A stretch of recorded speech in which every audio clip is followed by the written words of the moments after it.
ഇന്ത്യയിലെ ലൈംഗിക തൊഴിലിൽ നിർണായക വഴിത്തിരിവ്. ലോകത്തിൽ തന്നെ ഏറ്റവും പ്രാചീനമായ തൊഴിലെന്നാണ് വേശ്യാവൃത്തിയെ വിശേഷിപ്പിക്കാറുള്ളത്. ഇന്ത്യയിൽ പൊതുവെ വേശ്യാവൃത്തി നിരോധിക്കപ്പെട്ടതാണെങ്കിലും നമുക്കറിയാവുന്നതുപോലെ തന്നെ ബോംബെയിലും കൽക്കട്ടയിലും അടക്കം തെരുവുകൾ ഉണ്ട്.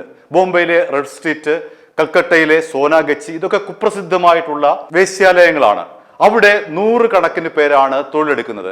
ഇന്ന് സുപ്രീം കോടതിയിൽ നിന്ന് നിർണായകമായിട്ടുള്ള ഒരു ഉത്തരവ്, ചരിത്ര വിധി എന്ന് വേണമെങ്കിൽ പറയാം, അത്തരം ഒരു വിധിയാണ് ഇന്ന് സുപ്രീം കോടതിയിൽ നിന്ന് ലൈംഗിക വൃത്തിയുമായി ബന്ധപ്പെട്ട് ഉണ്ടായിരിക്കുന്നത്.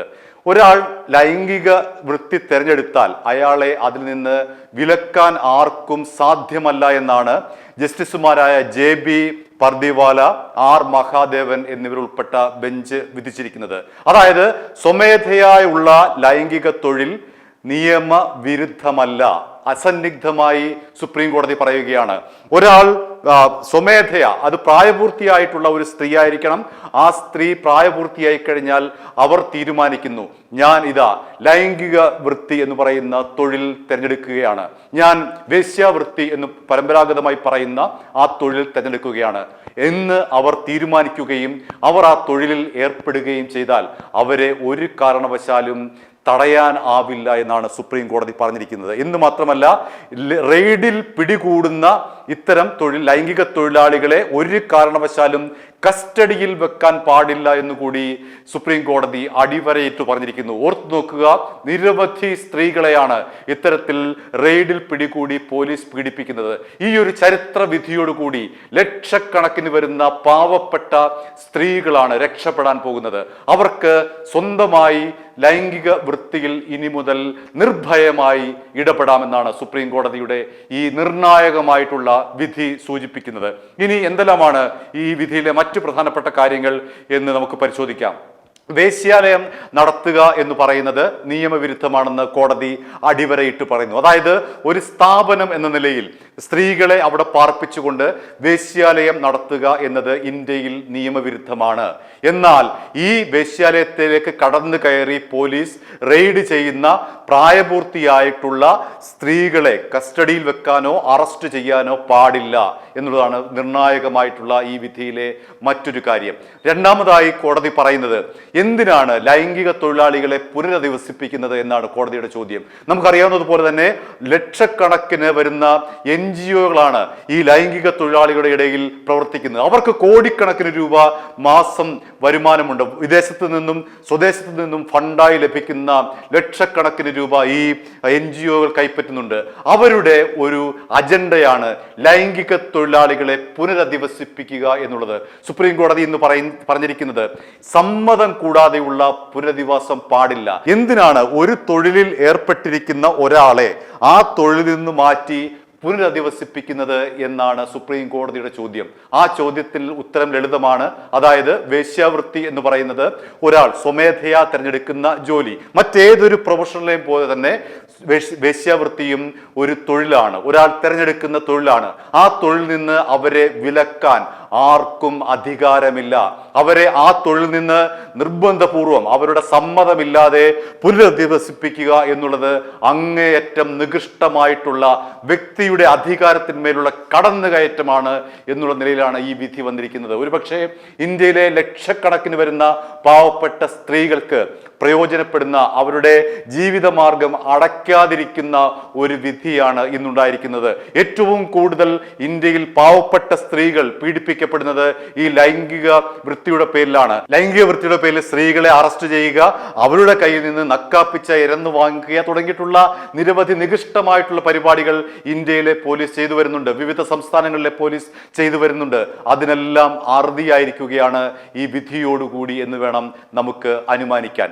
പ്രായപൂർത്തിയായ ഉഭയസമ്മത പ്രകാരമുള്ള ലൈംഗിക വീഴ്ചയെ വേശ്യാവൃത്തിയായി കണക്കാക്കാൻ പറ്റില്ല എന്നും സുപ്രീം കോടതി പറയുന്നു. പ്രായപൂർത്തിയായിട്ടുള്ള ഒരു സ്ത്രീയും പ്രായപൂർത്തിയായിട്ടുള്ള ഒരു പുരുഷനും തമ്മിൽ ലൈംഗികമായി ബന്ധപ്പെട്ടാൽ അവിടെ അവരെ റെയ്ഡ് ചെയ്ത് പിടികൂടി ഇരകളാക്കുന്ന പോലീസിന്റെ നടപടി എത്രയും വേഗം അവസാനിപ്പിക്കണമെന്നും സുപ്രീം കോടതി പറയുന്നുണ്ട്. മുതിർന്ന അഭിഭാഷകയായ അപർണ ഭട്ട് നൽകിയ ഒരു ഹർജി പരിഗണിക്കുമ്പോഴാണ് സുപ്രീം കോടതിയുടെ നിർണായകമായിട്ടുള്ള ഈ വിധി വന്നിട്ടുള്ളത്. സുപ്രീം കോടതിയിൽ അപർണ ഭട്ട് സമർപ്പിച്ച ഹർജിയുടെ ചുരുക്കം ഇതായിരുന്നു, അതിന്റെ അന്തസത്ത ഇതായിരുന്നു: ഈ വേശ്യാവൃത്തിയിൽ ഏർപ്പെട്ടിരിക്കുന്ന, ലൈംഗിക തൊഴിലാളികൾ ഏർപ്പെട്ടിരിക്കുന്ന തൊഴിലാളികളെ പുനരധിവസിപ്പിക്കുന്നതുമായി ബന്ധപ്പെട്ടുള്ള മാർഗനിർദ്ദേശങ്ങൾ നൽകണമെന്നാവശ്യപ്പെട്ടുകൊണ്ടാണ് അപർണ ഭട്ട് ഈ ഒരു ഹർജി സമർപ്പിച്ചത്. അപ്പോഴാണ് സുപ്രീം കോടതി ചോദിച്ചത്, എന്താണ് ഈ പുനരധിവാസം, എന്താണ് പുനരധിവാസം കൊണ്ട് നിങ്ങൾ ലക്ഷ്യമിടുന്നത്? പ്രായപൂർത്തിയായിട്ടുള്ള ഒരു ഇന്ത്യൻ പൗര എന്ന നിലയിൽ ഒരു സ്ത്രീക്ക് അവർക്ക് സ്വയം നിർണയിക്കാനുള്ള അവകാശമുണ്ട്. ആ അവകാശത്തിൽ പെടുന്നതാണ് അവർ ഏത് ജോലി ചെയ്യണം എന്നുള്ളത്, ഏത് ജോലി തിരഞ്ഞെടുക്കണം എന്നുള്ളത് ഒരു സ്ത്രീയുടെ അവകാശമാണ്. അത് ലൈംഗിക തൊഴിലാണെങ്കിൽ ആ തൊഴിലിനെ തടയാൻ പറ്റില്ല. കാരണം അതവർ സ്വമേധയാ ഏറ്റെടുക്കുന്ന, സ്വമേധയാ ചെയ്യാൻ പോകുന്ന ഒരു ജോലിയാണ്. അതുകൊണ്ട് ഒരു കാരണവശാലും ലൈംഗിക വൃത്തിയിൽ ഏർപ്പെട്ടിരിക്കുന്ന സ്ത്രീകളെ അവരുടെ സമ്മതം കൂടാതെ പുനരധിവസിപ്പിക്കാൻ പാടില്ല. അതായത് ഈ തൊഴിലിൽ നിന്ന് മറ്റൊരു തൊഴിൽ ചെയ്യണം എന്ന് നിർബന്ധിക്കാൻ പാടില്ല. പലപ്പോഴും നമുക്ക് അറിയാവുന്നതുപോലെ തന്നെ നിരവധി NGO-കളാണ് ഈ മേഖലയിൽ പ്രവർത്തിക്കുന്നത്. അവർക്ക് ലക്ഷക്കണക്കിന് രൂപ കിട്ടുന്നു. അവരാണ് ഇത്തരത്തിൽ സ്ത്രീകളെ ഈ ഒരു തൊഴിൽ നിന്ന്, ലൈംഗിക വൃത്തിയിൽ നിന്ന് മറ്റൊരു തൊഴിലേക്ക്, തയ്യൽ, കുടനിർമ്മാണം പോലുള്ള തൊഴിലിലേക്ക് അവരെ മാറ്റുന്നത്.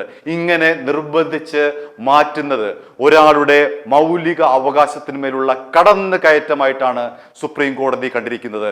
ഇന്ത്യൻ വേശ്യാവൃത്തിയുടെ അല്ലെങ്കിൽ ഇന്ത്യയിലെ ലൈംഗിക തൊഴിലുമായി ബന്ധപ്പെട്ട് നൂറ്റാണ്ടുകളായി നിലനിന്ന അസ്പൃശ്യത, അതിനെയും അതേപോലെ തന്നെ നിയമവിരുദ്ധമായ ഇടപാടുകളെയും ഒക്കെ തന്നെ തടയുന്ന സുപ്രധാനമായിട്ടുള്ള ഒരു വിധിയാണ് സുപ്രീം കോടതിയുടെ ഭാഗത്ത് നിന്ന് ഉണ്ടായിരിക്കുന്നത്. നമുക്കറിയാവുന്നതുപോലെ പാവപ്പെട്ട ഈ സ്ത്രീകളെ ലൈംഗിക തൊഴിലാളികൾ എന്ന പേരിൽ പിടിച്ചുകൊണ്ടുപോയി അറസ്റ്റ് ചെയ്ത് അവരിൽ നിന്ന് കിട്ടുന്ന നക്കാപ്പിച്ച കൊണ്ട് ജീവിക്കുന്ന പോലീസുകാർ വിവിധ സംസ്ഥാനങ്ങളുണ്ട്. അവരുടെയൊക്കെ കഞ്ഞികൂടി മുട്ടുന്ന ഒരു വിധിയാണ് സുപ്രീം കോടതി പറഞ്ഞിരിക്കുന്നത്. പോലീസിന് ലൈംഗിക തൊഴിലാളികളെ ഉപദ്രവിക്കാനുള്ള യാതൊരു അധികാരവുമില്ല, അവരെ കസ്റ്റഡിയിൽ വെക്കാനുള്ള അധികാരമില്ല, അവരെ ഏതെങ്കിലും തരത്തിലുള്ള മാനസിക പീഡനത്തിന് ഇരയാക്കാനുള്ള അവകാശമില്ല.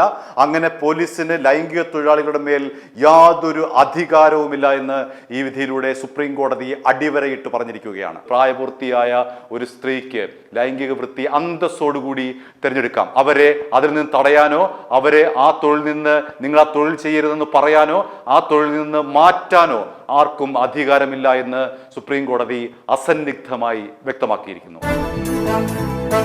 i2i News, an eye for truth. i2i News subscribe ചെയ്തിട്ടില്ലാത്തവർ ഇപ്പോൾ തന്നെ സബ്സ്ക്രൈബ് ചെയ്യുക. നോട്ടിഫിക്കേഷൻ ലഭിക്കുവാൻ ബെൽ ബട്ടണും അമർത്തുക.